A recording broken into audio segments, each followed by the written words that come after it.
Batman son günlerde kaçak yapı yıkımlarla gündemde. Geçtiğimiz hafta kaçak yapı olduğu gerekçesiyle toplamda 70'in üzerinde 100 milyonlarca lira değerinde hobi ve bungalov evlerin yıkımı gerçekleşti.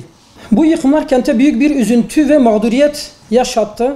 Aldığımız duyumlara göre yıkımlara devam edilecektir. Şu anda Kıradağ'ın üzerinde 153 dönüm üzerinde bulunan maliyeti yaklaşık 2 milyar TL, yapımı bitmiş 57 tane tamamlanmış lüks villa ve yapımı süren onlarca villaların yıkılması söz konusu.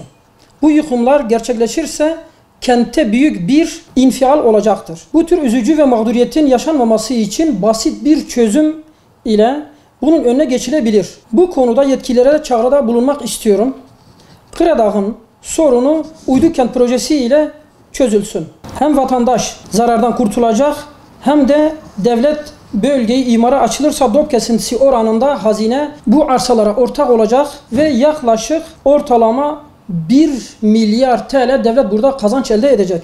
Zaten Sayın Valimiz ve özel idare bölgeyi Uydukent projesi ile söz konusu yıkılacak villaların yerini imara açıyor.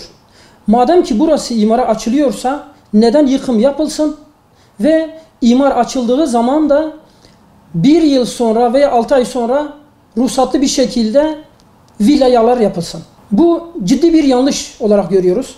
Geri kalan yıkılacak bölgeler ise eğer marjinal tarım arazisi üzerinde ise ek bir uydu projesi ile veya proje dahilinde çözülsün. Bu konuda bir çözüm istiyoruz. Bizler kesinlikle kaçak yapı taraftarı değiliz.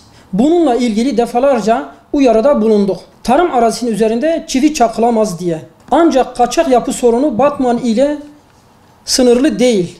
Türkiye'nin 81 ilin sorunudur. Ve Türkiye'nin 81 ilinde bu tür kaçak yapılar bulunmaktadır. Ancak bu yıkım neden Batman'la başladı? Halbuki Batman halkı çok duyarlı, çok iyi insanlardır. Batman halkı bunu hak etmedi. Halkımız gerek depremde gerek de doğal afetlerde sürekli devletimizin yanında yer almıştır. Deprem zamanında Türkiye'nin 81 ilinde yardım konusunda Batman 1. sırada yer almıştır.